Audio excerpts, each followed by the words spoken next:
नमस्कार। व्यवस्थित स्वरोजगारी मंत्रालय बजट के 368 सेशन में आपका स्वागत है। व्यवस्थित स्वरोजगारी मंत्रालय बजट स्वरोजगारी सरकारी नौकरी को आगे बढ़ाता है और इसके जरिए जो भी प्राइवेट काम कर रहे हैं या नहीं भी काम कर रहे हैं तो सीधा मंत्रालय संपर्क प्राप्त करके सैलरी की व्यवस्था हो जाती है और काम की व्यवस्था हो जाती है। काम वही होता है जो आप कर रहे हैं, उसी में मॉडरेट रूप से मंत्रालय एक व्यवस्थित समाज के जरिए संविधानिक सदस्य के जरिए इसको इलेबोरेट करके आपके सामने में पेश कर देता है और इस पर जो है सरकारी तौर से प्रत्येक व्यक्ति इससे जुड़ जाता है सीधा मंत्रालय संपर्क और सीधा बजट संपर्क के जरिए।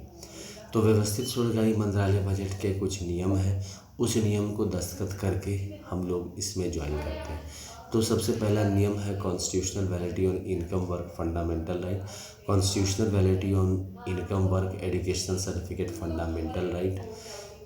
Direct link to ministry and budget fundamental right.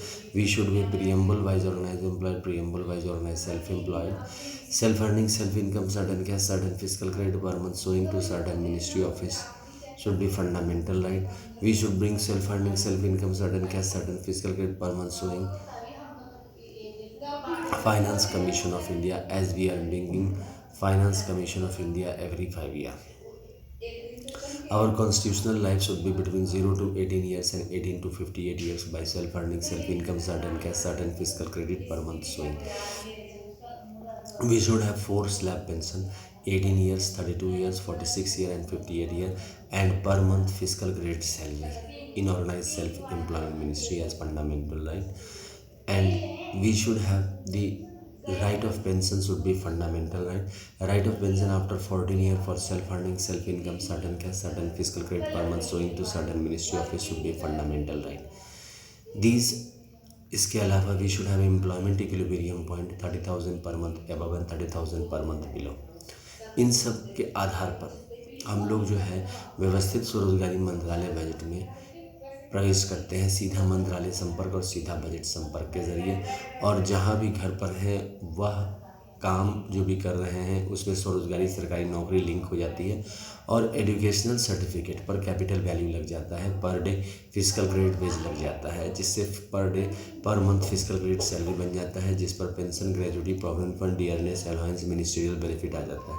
और pension, gratuity, provident fund, dearness allowance हमारे काम पर आने लगता है।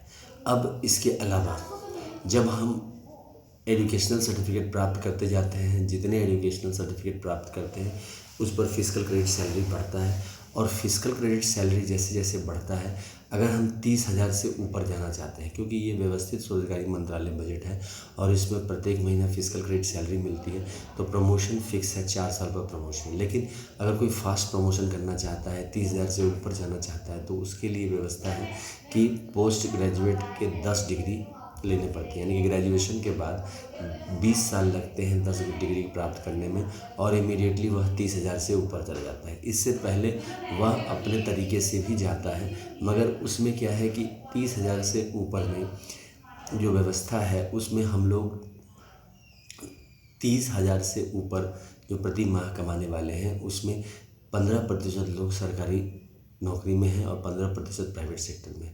अब प्राइवेट सेक्टर में कुछ दिनों के लिए 30,000 से ऊपर जॉब मिल भी जाता है, लेकिन वो निश्चित नहीं रहता है और जिनका निश्चित हो जाता है वो 15% में चले जाते हैं, बाकी वो नीचे ऊपर आते रहता है। तो यहाँ पर क्या है कि एक बार अगर आपका 10 बार पोस्ट ग्रेजुएट डिग्री आ गया, 10 पोस्ट ग्रेजुएट डिग्री आ गए अलग अलग सब्जेक्ट में, या एक ही सब्जेक्ट में पोस्ट ग्रेजुएट डिग्री 1 to 3, उसका सिलेबस इस तरह से बनाया गया है व्यवस्थित स्वरोजगारी मंत्रालय बजट में, क्योंकि ये एजुकेशनल सर्टिफिकेट के आधार पर आके बढ़ रहा है, तो ऑटोमेटिक है कि उसमें आपका इलेबोरेट हो जाता है और फिर वह 10 साल जो 20 साल जो लगाया उसमें 30,000 निश्चित हो जाते हैं, मतलब कि 58 ईयर्स तक निश्चित हो जाते हैं और उसके बाद उसी हिसाब से pension, gratuity, provident fund, dearness allowance आ जाते हैं।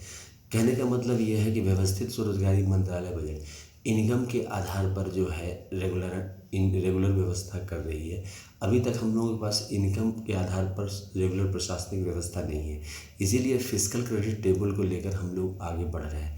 फिस्कल क्रेडिट टेबल को हम लोग आधार मानते हैं और छः वोट बैंक तैयार करते हैं, क्योंकि हिंदूवाद के तहत 6 राष्ट्रपति भवन आते हैं, क्योंकि दस्तावेज़ के तहत हम लोग सारे मंदिरों को दस्तावेज़ के रूप में रखते हैं और उसको फिर राष्ट्रपति भवन का दर्जा देते हैं, जो कि कंट्रोल में है 26 जनवरी 1950 की। क्योंकि ये सारा जनतंत्र का ही खेल है, क्योंकि धीरे धीरे जो है सत्य अहिंसा के पद से सभी कुछ समझ में आने लगता है। तो पहला शिव पुराण है, जिसके तहत जो है 12 ज्योतिर्मंदिर को अग्रणी मानकर बाकी सब शिव मंदिरों को एक साथ रख देते हैं। उसके तहत 175 करोड़ शिव पुराण के मंदिर हैं, इसको हम लोग वेलफेयर पावर भी कहते हैं और यह राष्ट्रपति भवन कहलाता है शिव पुराण। दूसरा है विष्णु पुराण, रामायण, भागवत गीता, अमित पुराण। इसके तहत एजुकेशनल सर्टिफिकेट, सेल्फ मार्कशीट और ISBN सर्टिफिकेट। व्यवस्थित स्वरोजगारी मंत्रालय बजट का जो आधार किताब है ट्रूथ ऑनली टर्म्स है, 31 अगस्त 2001 को अमितेश्वर झा, अमित कुमार झा द्वारा लिखा गया। इसका ISBN नंबर है 8190186402X और कॉपीराइट नंबर है 954/03/CUL और रजिस्ट्रेशन नंबर है 1799/03/CUL इंडिया से। इसी प्रकार सभी बुक के ISBN नंबर है, उसमें से 12 ज्योतिर्बुक को रख के ब्रह्मा सरस्वती मंदिर मान लिया जाता है और उसके बाद फिर जितने भी ISBN सर्टिफिकेट है, सेल्फ मार्कशीट है, उसको रखते चले जाते हैं और इस तरह से जो है व्यवस्थित स्वरोजगारी मंत्रालय बजट ब्रह्मा सरस्वती दस्तावेज के रूप में आगे बढ़ती है। इसके बाद है आदिशक्ति जगदम्बा का, क्योंकि महिला का उत्पीड़न बहुत रहा है और इसलिए हम लोगों ने इसमें जो है जगदम्बा के रूप में जितने भी मंदिर हैं, दुर्गा सती देवी भागवत को आधार मानकर और उसके बाद जगदम्बा के जितने भी मंदिर हैं उसको लेकर 12 ज्योतिर्मंदिर रख के आदिशक्ति जगदम्बा का अग्रणी और उसके बाद सारे 175 करोड़ को सामने रखकर उसको आदिशक्ति जगदम्बा राष्ट्रीय भवन कहते हैं। उसके बाद है प्रत्येक संयुक्त वर्षकृत भगवान भगवती, जिसके तहत सभी देवी देवता जो ब्रह्मा विष्णु महेश आदिशक्ति जगदम्बा की विचारधारा को नहीं माने मगर हिंदूवाद के साथ आगे बढ़ रहे हैं, तो उन सब देवी देवताओं के साथ वर्षकृत के विचारधारा को रखकर आगे इसमें दस्तावेज कहते हैं और इसको 5वां राष्ट्रपति भवन कहते हैं। और छठा सरकारी राष्ट्रपति भवन, क्योंकि इसके तहत स्वरोजगारी सरकारी नौकरी घर घर में आ जाता है और प्रत्येक को फिजिकल क्रेडिट सैलरी मिलने लगता है, तो इसीलिए इसको प्रत्येक संयुक्त हिंदू गवर्नमेंट ईस्वी भी कहते हैं। और भारतीय संविधान और जितने भी कानून बने हैं, जिसमें 12 ज्योतिर्कानून को लेकर सामने रखकर दस्तावेज लेकर इसको आगे बढ़ाते हैं और इन सब 72 दस्तावेज हो गए, जिसको हम लोग व्यवस्थित स्वरोजगारी मंत्रालय बजट के सदस्य मानते हैं। क्योंकि मंदिर हमेशा लाइव रहती है और हम लोग इस सृष्टि पर से चले जाते हैं, नई पीढ़ी आ जाती है, तो ज़रूरत के हिसाब से डिफरेंस होने पर कोर्ट मार्शल कनेक्शन की व्यवस्था की गई है। अब इसमें यह है कि जो भी जिसके भक्त हैं उसमें यह है कि राष्ट्रीय स्तर पर इसमें हम लोगों ने सबको स्वरोजगार बनाया हुआ है और स्वरोजगार के ज़रिए आप सीधा मंत्रालय संपर्क देखा है। ये फिजिकल क्रेडिट टेबल हो गया, ये एजुकेशनल सर्टिफिकेट वैल्यू हो गया। इसका वर्गीकृत किया गया है 18 वर्ष, 32 वर्ष, 46 वर्ष, 58 वर्ष। जैसे जैसे इन्फॉर्मेशन स्प्रेड होता जाएगा वैसे वैसे हर एज के लोग जुड़ते जाएंगे और ऑटोमेटिक है कि उस एज को उस ग्रुप में रखा है। 18 से 32 को एक ग्रुप में रखा गया, 32 को 46 को एक ग्रुप में रखा गया, 46 से 58 को एक ग्रुप में रखा गया और 0 से 18 को एक ग्रुप में रखा गया।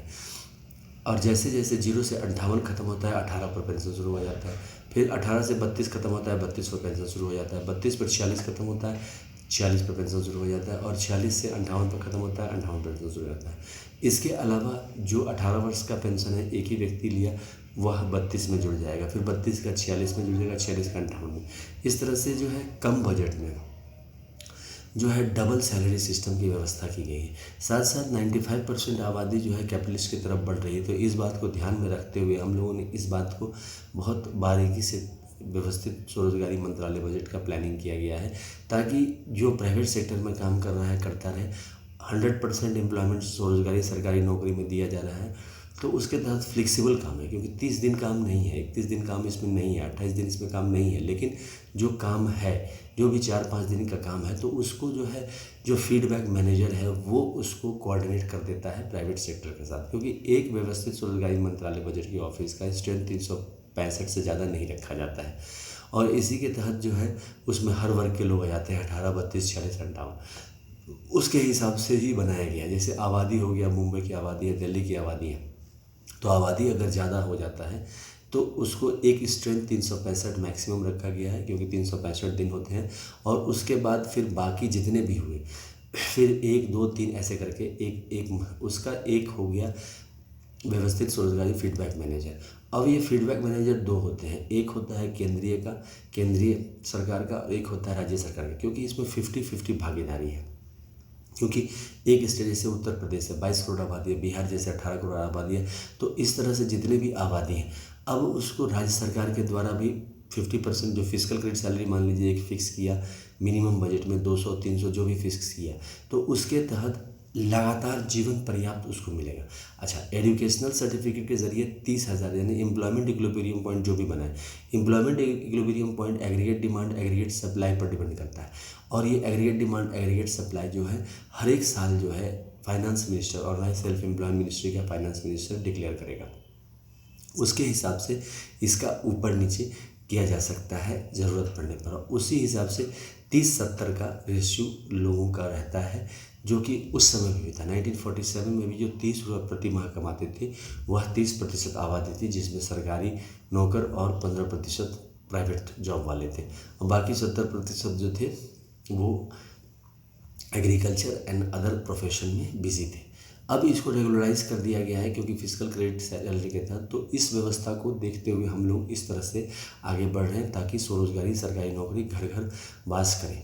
अब इसके लिए हमने ओम नमः शिवाय पब्लिकेशन प्रेस मैगजीन के जरिए ट्रूथ ओनली टर्म्स किताब छापा है, जो 251 रुपये की किताब है, जिसको आप पार्सल के जरिए मोबाइल नंबर 6397360717 और ईमेल एड्रेस osembaoffice2001@gmail.com के जरिए प्राप्त कर सकते हैं। मैसेज छोड़ सकते हैं व्यवस्थित स्वरोजगारी मंत्रालय के नंबर पर। इसके अलावा व्यवस्थित स्वरोजगारी मंत्रालय बजट का यूट्यूब पर 1 से लेकर 400 सेशन है, जिसमें 1 से लेकर 100 सेशन इंग्लिश में है, 101 से लेकर 200 हिंदी में है, 201 से लेकर 225 मैथिली में है, 226 से लेकर 300 इंग्लिश में है, और 301 से लेकर 400 इंग्लिश में सेशन है, हिंदी में सेशन है, जिसको हम लोग कहते हैं organize self employed ministry budget session. इसके अलावा ऑर्गेनाइज सेल्फ एम्प्लॉयड मिनिस्ट्री का Google Meet, YouTube live session और जूम ऐप पर 10,000 से भी ज़्यादा लोग इसके लाइव सेशन को सुन सकते हैं, लेकिन इसके लिए अपॉइंटमेंट लेना पड़ता है मोबाइल नंबर 6397360717 के ज़रिए, ताकि व्यवस्थित स्वरोजगारी मंत्रालय में सीधा मंत्रालय संपर्क का सेशन सुना जा सके। अब इसके अलावा व्यवस्थित स्वरोजगारी मंत्रालय budget Labour Party of India fist of the hand के साथ, हाथ की मुट्ठी चुनाव के चिन्ह के साथ इलेक्शन लड़ती है 31 अगस्त 2001 से अमितेश्वर झा अमित कुमार झा के नेतृत्व में, जिसके तहत educational certificate of per day wage लगे और फिजिकल क्रेडिट सैलरी है, और संवैधानिक मान्यता आय कम, जिनके पास एजुकेशनल सर्टिफिकेट नहीं है और जिनके पास एजुकेशनल सर्टिफिकेट है उनको पर डे फिजिकल क्रेडिट के साथ फिजिकल क्रेडिट सैलरी। इसी मुद्दा को लेकर इलेक्शन लड़ रही है और निरंतर प्रयास कर रही है लेबर पार्टी ऑफ इंडिया। व्यवस्थित स्वरोजगारी मंत्रालय बजट का फेस्टिवल मनाया जाता है, क्योंकि इसमें per day physical credit salary दी जाती है और डबल सैलरी की व्यवस्था की जाती है। प्राइवेट सेक्टर का व्यवस्था स्वयं 15 अगस्त 1947 से ऑटोमेटिक हो रखा है।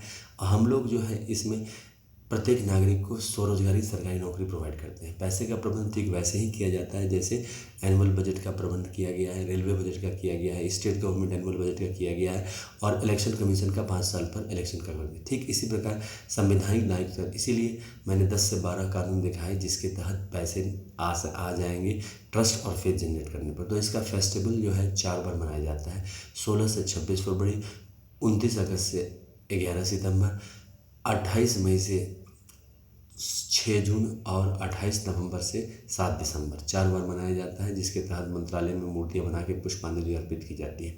इसका हेडक्वार्टर अमितेश्वर झा अमित कुमार झा के घर पर है, ऑफिस है Shardapur Lohna road Darbhanga Bihar India, pin code 847407, mobile number 6397360717 और ईमेल एड्रेस osembaoffice2001@gmail.com। कमरा नंबर 1 से 6 जिसमें दस्तावेज रखे गए हैं और किताबों के साथ, जो कि कंट्रोल में है 26 जनवरी 1950 के। तो पहला राष्ट्रपति भवन हो गया शिव पुराण, 12 ज्योतिर्मंदिर, 175 करोड़ ज्योतिर्मंदिर जो कि स्थिर है, और इसको हम लोग वेलफेयर पावर भी कहते हैं। पुष्पांजलि अर्पित truth only terms part. Rashtrapati Bhavan number 2 Vishnu पुराण, रामायण भागवत गीता अमित पुराण, और जिसको हम लोग लाइव मनी भी कहते हैं, पुष्पांजलि अर्पित truth only transfer. Rashtrapati Bhavan number 3 Brahma Saraswati पुराण, ISBN पुराण और एजुकेशनल सर्टिफिकेट सेल्फ मार्कशीट पुराण, और इसको हम लोग लॉ एजुकेशन भी कहते हैं, पुष्पांजलि अर्पित truth only transfer. Rashtrapati Bhavan number 5 प्रत्येक संयुक्त वर्षकृत भगवान भगवती, प्रत्येक संयुक्त आदिशक्ति जगदम्बा, दुर्गा सती भागवत, 12 ज्योतिर्मंदिर, 175 को ज्योतिर्मंदिर, इसको हम लोग veto family non veto husband कहते हैं, पुष्पांजलि आरती truth only transfer. Rashtrapati Bhavan number 5 प्रत्येक संयुक्त वर्षकृत भगवान भगवती, ईच यूनाइटेड वर्षकृत गॉड एंड गॉडेस, जिसके तहत ट्रुथ सेवियर भी कहते हैं, और ISBN सर्टिफिकेट के साथ वर्षकृत का पुष्पांजलि अर्पित करते हैं। Rashtrapati Bhavan number 6 Hindu government teacher, time husband time guide भी कहते हैं, और भारतीय संविधान और 12 ज्योतिर्लॉ 175 करोड़ ज्योतिर्लॉ का पुष्पांजलि अर्पित। इसका ध्वज भी है उजला कपड़ा, त्रिशूल मांग में सिंदूर, चक्र मांग में सिंदूर, कमंडल मांग में सिंदूर, त्रिनेत्र मांग में सिंदूर, किताब मांग में सिंदूर और गवर्नमेंट स्टैम्प मांग में सिंदूर, जो शिव पार्वती विष्णु लक्ष्मी ब्रह्मा सरस्वती आदिशक्ति जगदम्बा, प्रत्येक संयुक्त वर्षकृत भगवान भगवती और हिंदू गवर्नमेंट टीचर का दृष्टिगोचर है। व्यवस्थित स्वरोजगारी मंत्रालय बजट के निर्माण हो, स्वरोजगारी सरकारी नौकरी आए। इसके साथ इस सभा का समापन करते हैं। धन्यवाद।